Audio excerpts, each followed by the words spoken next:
इस वक्त जो सिचुएशन है पाकिस्तान और भारत के बीच में, पहले मैं एक और बात आपके ही रेफरेंस से करता हूं कि पाकिस्तान के बड़े से बड़े आर्मी जनरल्स हों, उनके स्पोक्स पर्सन हों, मिनिस्टर्स हों, वो ट्विटर पर आपके साथ एनकाउंटर ऑन एंड ऑफ करते रहते हैं।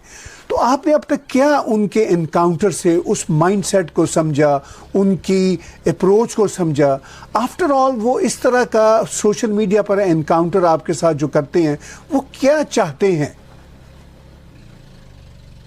ताहिर साहब, सिर्फ उनके जर्नल नहीं, उनके जैसे कि उनके बड़े बड़े सहाफ़ी, उनके cabinet ministers, chief minister Balochistan, अभी हम बात कर रहे हैं तो ये वीना मलिक साहिबा हैं, एक्ट्रेस हैं पाकिस्तानी, वो ट्विटर पे लगी हुई हैं। तो इनकी कोई, मुझे ऐसा लगता है कि साहब कोई दुखती रग है जो जिस पे हाथ रख दिया है, जिससे परेशान हो गए। और मैं यहाँ पे वाज़ेह तौर से एक बात कहना चाहता हूँ, हमने कभी आम पाकिस्तानियों को ऐसा, देखिए, जिनको मैं जानता नहीं उनसे नफरत कैसी, हम तो जानते ही नहीं, हम कभी ऐसा हमारा कोई इंटरेक्शन रहा नहीं पाकिस्तानियों के साथ। जो आम पाकिस्तानी शहरी हैं, वहां के सिटीजन्स की मैं बात कर रहा हूँ, लेकिन हमारा जो इख्तलाफ है उनकी फौज के साथ है, उनकी ISI के साथ है, उनकी डीप स्टेट के साथ है, जो गलत हरकतें करते हैं इंडिया में और पाकिस्तान में भी, तो उनके खिलाफ आवाज उठाते हैं, इनको पसंद नहीं आता। तो अभी हाल फिलहाल में डेथ थ्रेट भी आई थी पाकिस्तान से, वीडियो आया था कि भाई हम आपको आपका सर काट देंगे और पता नहीं क्या क्या मार डालेंगे आपको जान से। तो मैंने बोल दिया साहब, वो डेथ थ्रेट जो है वो ट्विटर पे नहीं आती, जिनको करना है वो कर ही देते हैं, फिर ट्वीट नहीं करते उसके बारे में। तो यही चल रहा है साहब। वो थोड़ा सा जर्नल वहां के परेशान है मुझसे।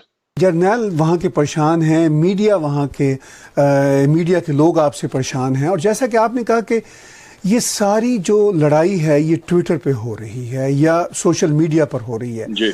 तो आपको क्या लगता है कि पाकिस्तान की जो एस्टैब्लिशमेंट है, पाकिस्तान की जो पॉलिटिकल एलीट है और जो उनके ट्रोल्स हैं, वो सिर्फ और सिर्फ अपनी अब लड़ाई सोशल मीडिया पर ही करने के काबिल हैं? एक फौजी ट्रेनिंग रखने वाले शख्स होने के नाते आप इसको किस तरह देखते हैं? सर, मैं तो सोचता हूं कि एक लैक ऑफ कॉन्फिडेंस है कहीं ना कहीं जो पाकिस्तान का रूलिंग एलीट है। क्योंकि ये लोग अभी बाजवा साहब को 3 साल का एक्सटेंशन मिला। बाजवा साहब ने बोला भाई भारत से बड़ा खतरा है, हिंदुस्तान से खतरा है, मुझे 3 साल का एक्सटेंशन दो, मैं भारत की बाह मोड़ दूंगा, आंखें फोड़ दूंगा। 3 साल का एक्सटेंशन लिया, फिर बाजवा साहब तो गायब हो गए। अब सारी लड़ाइयां ट्विटर पे हो रही हैं इनकी।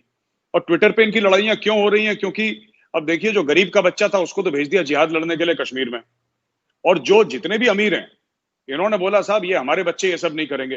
तो पाकिस्तानी फौज लड़ने वाली फौज है ही नहीं, वो लड़ाई नहीं करती। लड़ाई के लिए उन्होंने हाफिज सईद और मौलाना मसूद अजहर जैसे गुर्गे पाल रखे हैं, गुंडे पाल रखे हैं, क्रिमिनल्स पाल रखे हैं, टेररिस्ट पाल रखे हैं, और बाकी अपने मजा करते हैं। तो ये ट्विटर की जो आप बात कर रहे हैं ना ताहिर साहब, ये इनका है एक। अच्छा, एक और बड़ी इंटरेस्टिंग बात मैं आपको बताता चलूं कि मैं ट्विटर पे क्यों हूं। हमने तो अपनी सरकार को कई बार रिप्रेजेंट भी करा कि आप लोग भी इनका जवाब दीजिए। तो हमारी आर्मी का एक हैंडल है ADGPI। तो मैंने आर्मी में भी रिप्रेजेंट करा as a veteran, as a former army officer, कि आप लोग क्यों नहीं, ISPR जो है, आप लोग इसका क्यों नहीं जवाब देते। तो उन्होंने मुझे ये बताया कि हमारी ये पॉलिसी नहीं है, हम लोग एक प्रोफेशनल ऑर्गेनाइजेशन है और आर्मी की न्यूज एक आम हिंदुस्तानी को देना वो हमारा काम है। हमारा ये काम नहीं है कि वहां पे जाके पाकिस्तानी कोई सीनियर आदमी है, जनरल है या प्राइम मिनिस्टर, उसको ट्रोल करे। We are a professional army, हम ये सब लोग नहीं करते। तो जब मैं बहुत परेशान हुआ तो मैंने 1-2 लोगों को इकट्ठा करा, दोस्तों को इकट्ठा करा। तो मैंने बोला अगर हमारी फौज ये सब चीज नहीं करना चाहती तो ऐसी बात नहीं है कि जो ISPR कर रहा है उसका जवाब नहीं होगा। जवाब हम लोग देंगे बतौर सिविलियंस, क्योंकि अब तो हम फौज छोड़ चुके हैं, तो हम भी सिविलियन ही हैं। तो फिर हमने जवाब देना शुरू करा और जवाब देते देते पिछले 3 साल से जवाब दे रहे हैं ताहिर साहब। बात इतनी आगे बढ़ गई कि वो लोग पूरी तरीके से परेशान हो गए कि हो क्या रहा है। और यहाँ पे ज्यादा लोग नहीं है, क्योंकि सरकारी तौर पे जैसे वहां पे इंस्टीट्यूशनलाइज्ड है पाकिस्तान में, ISPR है, ISPR की एक बहुत बड़ी बिल्डिंग है, उसमें लोग हैं, सिविलियंस हैं। इंडिया में ऐसा कुछ नहीं है। इंडिया में आप देखिए, हमारा जो ऑल्टरनेट हैंडल है जो ISPR का, जो हमारा जो जिसको कहते हैं, जो हमारे यहाँ जो फौज का काम करता है ISPR, that is called ADGPI। आप ADGPI के 100 ट्वीट्स आप देख लीजिए ताहिर साहब, आप उनके पिछले 100 ट्वीट्स देख लीजिए और ISPR के 100 ट्वीट्स देख लीजिए, आपको पता लग जाएगा।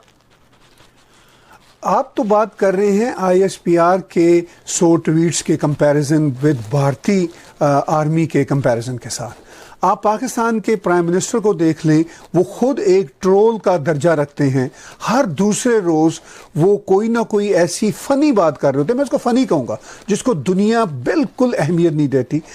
तो आपने ये भी बताया कि पाकिस्तान की आर्मी के मुकाबले में भारत की आर्मी तो कभी इस तरह की बात का जवाब ही नहीं देती। इस बात का एहसास पाकिस्तान की आर्मी, फौजी जनता, पॉलिटिकल जनता या एस्टैब्लिशमेंट के जो ख़ास लोगों को होता है कि ये हम क्या कर रहे हैं? चूँकि आपकी बहुत इनसाइट है इन चीज़ों पर, क्या कभी उनके यहाँ ये एहसास होता है?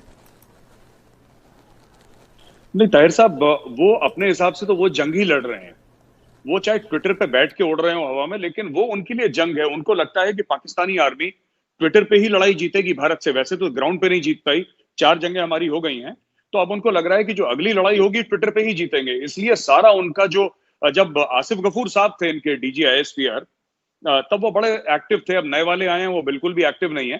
तो उस समय भी जितनी भी भारत को धमकियां देनी थी, या हम तुम्हें सरप्राइज देंगे और अभिनंदन को चाय पिलाई, ये सब एक ही आदमी था। उस आदमी की पोस्टिंग हो गई, आईएसपीआर भी ठंडा पड़ गया। तो बस इनका यही चल रहा है। सब ट्विटर पे महदूद हैं ज्यादातर, ट्विटर फेसबुक पे। इससे ज्यादा वहां पे बस का है नहीं कुछ। थोड़ा सा तो मुझे तो थोड़ा सा सरप्राइजिंग भी लगता है ताहिर साहब। नहीं, देखिए बात यह है कि ये कहते हैं कि हम ट्विटर पे जीतेंगे, मतलब अगर ऑफिशियली नहीं भी कहते तो उनके एक्शंस का मतलब यही है। लेकिन क्या ये असल जीत है और क्या वाकई ये ट्विटर पर जीत रहे हैं? ये 2 सवाल हैं। ताहिर साहब, मुझे तो खुद अच्छा नहीं लगता कभी कभी जो मुझे करना पड़ता है। मुझे लगता है, मैं आज से 21 साल पहले आर्मी में ऑफिसर था, आज भी मेरे रैंक के आगे मेजर है। तो ये सब चीजें नहीं करनी चाहिए, ये मजबूरी है, क्योंकि ये मानते नहीं आईएसपीआर वाले। मुझे तो ये नहीं समझ में आता कि इनको शर्म क्यों नहीं आती। आप फौजी हैं, आपने वर्दी पहनी है, आपका काम है अपने मुल्क की हिफाजत करना, ये आपकी पहली ड्यूटी है। ये गल्ले, आप समझते हैं पाकिस्तान में पता नहीं क्या बोलते हैं, गल्ला समझते हैं आप, जो कैश बॉक्स होता है, ये गल्ले पे बैठी हुई फौज है ताहिर साहब। ये गल्ले पे बैठे हैं। आप देखिए, फौजी फाउंडेशन $20 बिलियन का बिजनेस है। आप ये पास्ता बनाती है फौज, ये फर्टिलाइजर बनाती है, ये जिबा करे हुए ईद के जानवरों की खालें बेचती है। तो अब अगर हम इनसे ये एक्सपेक्टेशन करें कि फौज लड़ेगी, तो मुझे नहीं लगता कि अपने मफादात छोड़ के फौज, ये अब लड़ने वाली फौज नहीं रही। जो इन्होंने लास्ट लड़ाई करी थी 99 में कारगिल में, उसके बाद तो साहब इन्होंने कोई एक्शन करा नहीं है। और ये सारा का सारा अपनी जो देश की हिफाजत है, मुल्क की हिफाजत पाकिस्तान की, ये इन्होंने बांट दिए, ये पकड़ा दिए इन्होंने हाफिज सईद जैसे लोगों को। तो अब तो खुद ये काम कुछ करते नहीं है ऐसा। तो मेरे लिए बड़ा डिस्टर्बिंग सा लगता है। ताहिर साहब, किसी ने मुझसे पूछा था, मैंने एक इंटरव्यू में बोला भी था ये, कि मुझे बहुत बुरा लगा कि मेरा दुश्मन ऐसा निकला। क्योंकि देखिए, आपकी भी पहचान आपके दुश्मनों से होती है। अगर आपका दुश्मन मजबूत हो ना, तो आपकी भी इज्जत बढ़ जाती है। कहते हैं कि हाँ, उस पहलवान से इसकी दुश्मनी है, तो इस आदमी में भी दम होगा। तो मुझे खुद की भी कभी कभी थोड़ी सी बेइज्जती सी लगती है कि यार, मेरा दुश्मन इतना कमजोर निकला, लोग मेरे बारे में क्या सोचते होंगे। तो ये फीलिंग्स आती है कभी कभी मन में ताहिर साहब।